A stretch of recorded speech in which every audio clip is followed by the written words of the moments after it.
Jeg hedder Paul Erik, og det her er episode 58 af Hvem har ret?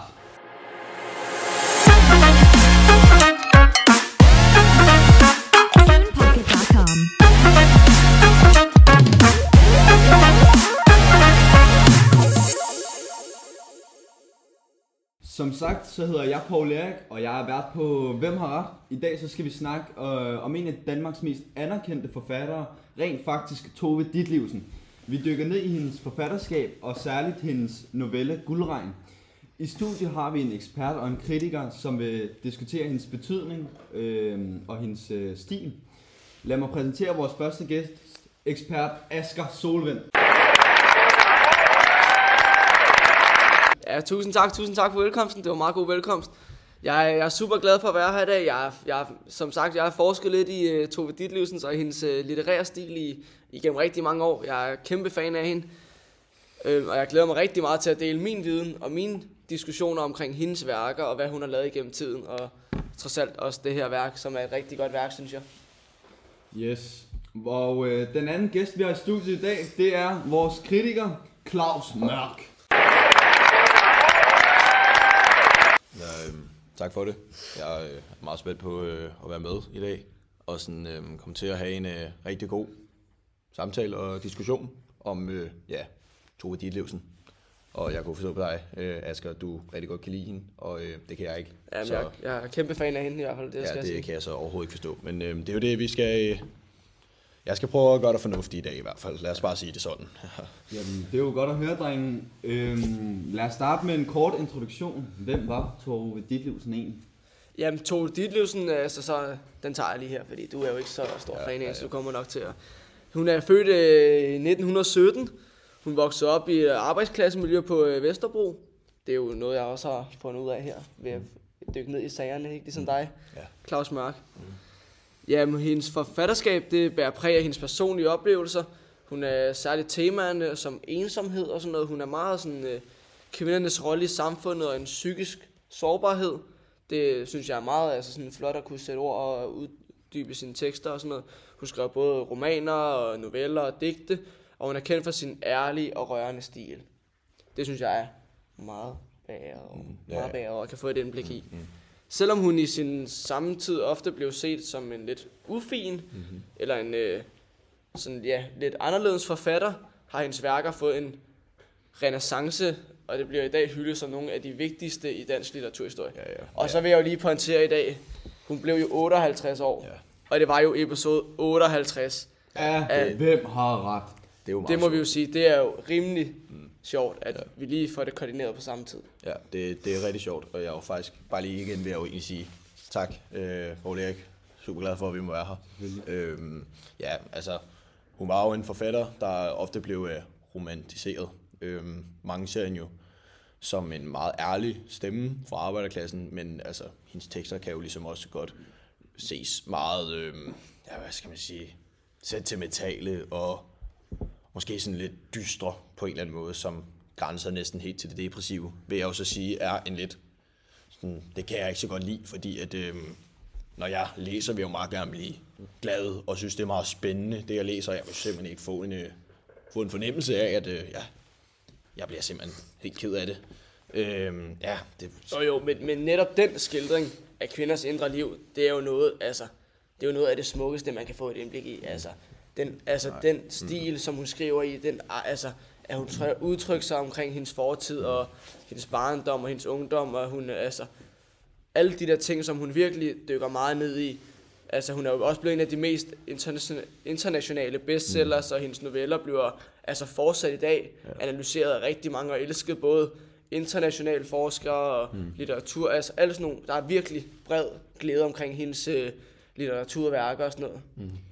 Jamen, lad os gå til dagens hovedværk, novellen Guldregn. Asger, kan du kort opsummere handlingen? Ja, det kan jeg. Ja, Guldregn, den har vi okay. Jeg kan godt høre, Claus Mørk, han er ikke så glad for, at han sidder og afbryder mig allerede, når jeg begynder at snakke om hendes vidunderlige værker, hun har lavet. Jamen, Guldregn, den er virkelig smuk.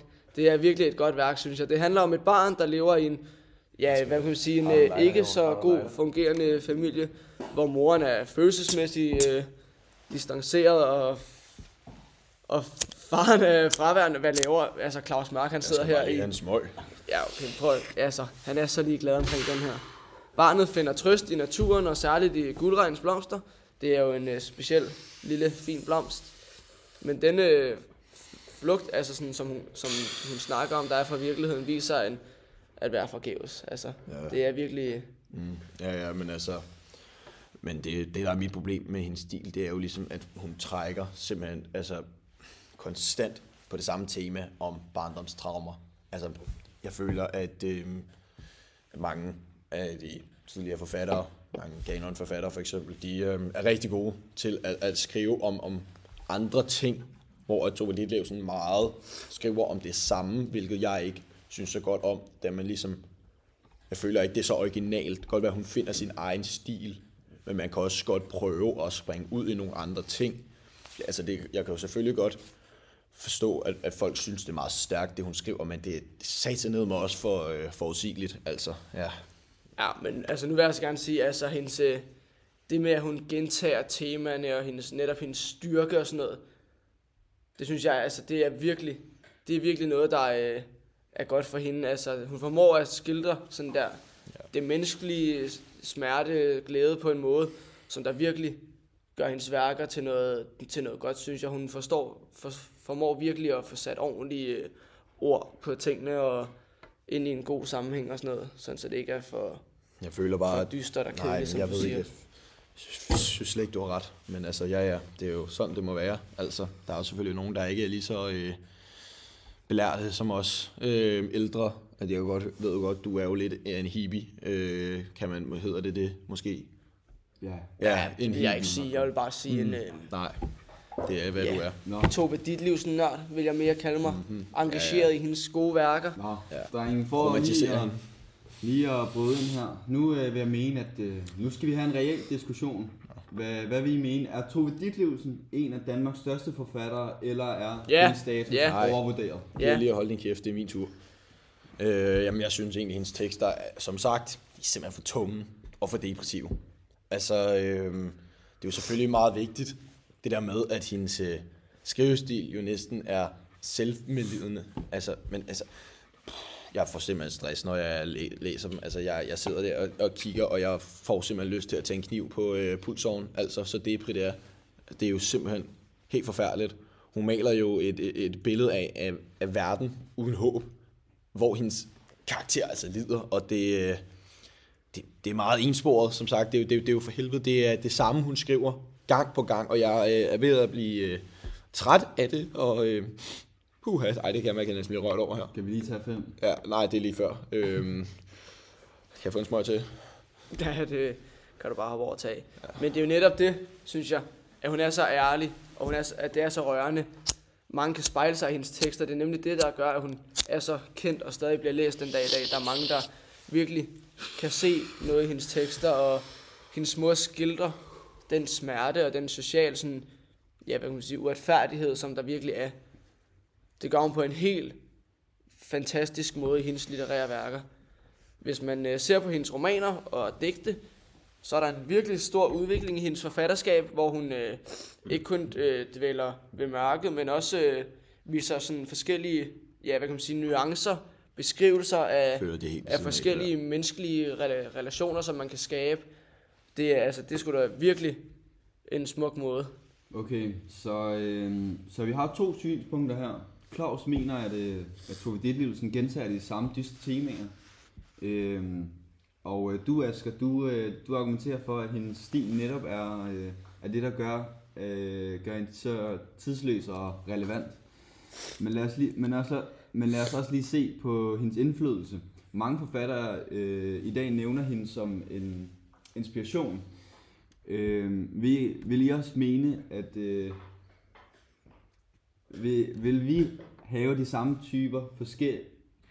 Jeg kan godt forstå, at du har svært ved at sætte ord på hende, fordi det er jo simpelthen det samme hele tiden, så klart, at der er svært at sætte ord på det.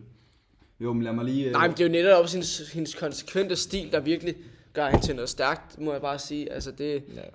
Nej, men altså det er jo igen... Altså jeg kan godt se, hvor du var hen med det. Altså, om vi måske vil have de Altså, om vi måske vil have de samme typer forskellige kvindeliv, er det måske lidt, du er på vej henad med sådan der, hvis det ikke var for hende, sådan der, om vi vil have det samme syn? Er det det, du prøver at sige? Ja, det er nogenlunde derhen. Ja, og ved du hvad, jeg synes, det er et meget, meget fair spørgsmål. Jeg vil ikke benægte hendes betydning, men jeg mener dog, stadig, at hendes litterære værdi, den bliver meget overvurderet. Jeg føler, at hun bliver sat på et pedestal som en form for, ja, hvad skal man sige, meget stor inspiration. Altså, det er jo næsten som om, at det er en kult, hun er ved at blive forskabt sig.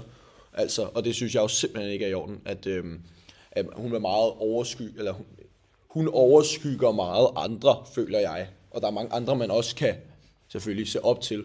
Så, og det skal ikke kun være hende, synes jeg. Men ja, altså, det er jo også noget med hendes skrivestil. Altså, nu har jeg jo sagt det igen, men det er jo simpelthen bare for ensartet. Altså, og jeg savner simpelthen noget større variation i hendes værker. Det må jeg bare erkende. Så...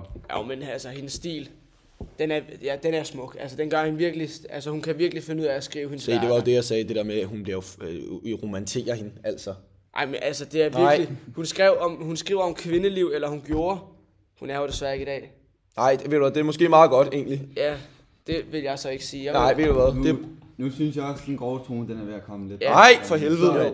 Så hvad siger I? Er hun den største? Nej. Jo, det er hun virkelig. Jo, det er hun. Nej, okay. Hun er virkelig den største. Okay, hun er virkelig vi slutter af med lidt satire. Vi slutter af med lidt satire. Vores gæster skal nu bokse om, hvem der har ret. Ja, jeg har vundet allerede. Nej, kom.